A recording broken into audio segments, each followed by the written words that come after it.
All right. Hi, guys. I'm George St. Pierre. I don't know what to say to that. Nope. All right. I am, as far as this is for our purposes. No, you're not. Oh. Right, you are. I wish. But you're not. Oh, yeah, you're right. Okay, so, not. all right. So we're not doing the double A. All right. So can I borrow a second? Yeah. All right. So now we're going to go over how to effectively curb stomp through someone's knee, which sounds unpleasant as it is. So imagine this foot was stuck here, and I stood on it, and then someone went into it. That's kind of what we're shooting for here.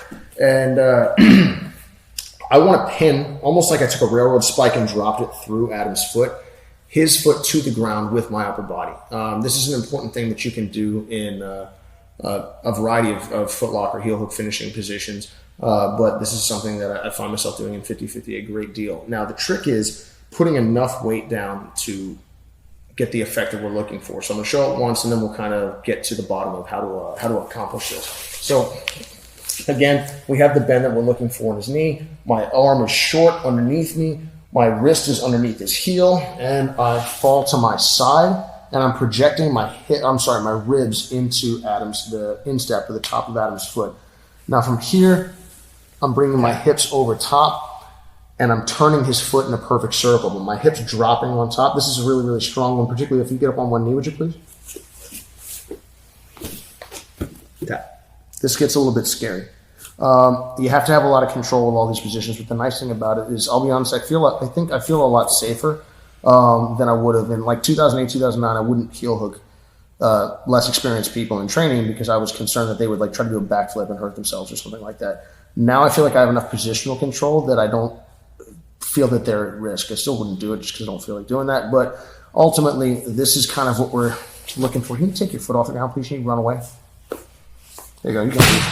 Oh, no, I can't. Why not? Because my foot is pinned in between your bicep, wrist, chest, or ribs in the mat. So this is me holding his foot. And it's like, yeah, I'll tell you what, though. What's probably keeping him here is this. Here, you can leave. No, I can't. Huh. Can't? It's weird.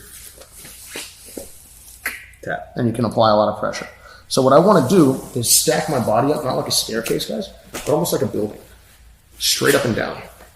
So the problem is, and this is something I've experienced a lot in the past, is I would put some pressure down, and a lot of times you feel like you almost want to get on your shoulder to finish a heel hook, and you might even think of like, man, I can swing my hips through this thing. This will be great. Look at all this motion I can get. However, the added benefit that you get in motion is more than offset by how much ability they have to move with you because you took your weight off of their foot. So what I want to do is drop myself. So I'm going to put like the 50-50, whatever the writing is, on the side of my arm, directly underneath my body. My head's up, my back straight. I'm not curling around like Gollum. My hips are in, and I'm dropping my ribs directly through my bicep or tricep, my humerus, my upper arm, directly onto the floor. Their foot would be right in here, where my hand is. Now, if you'll notice, I'm pretty much in a straight line.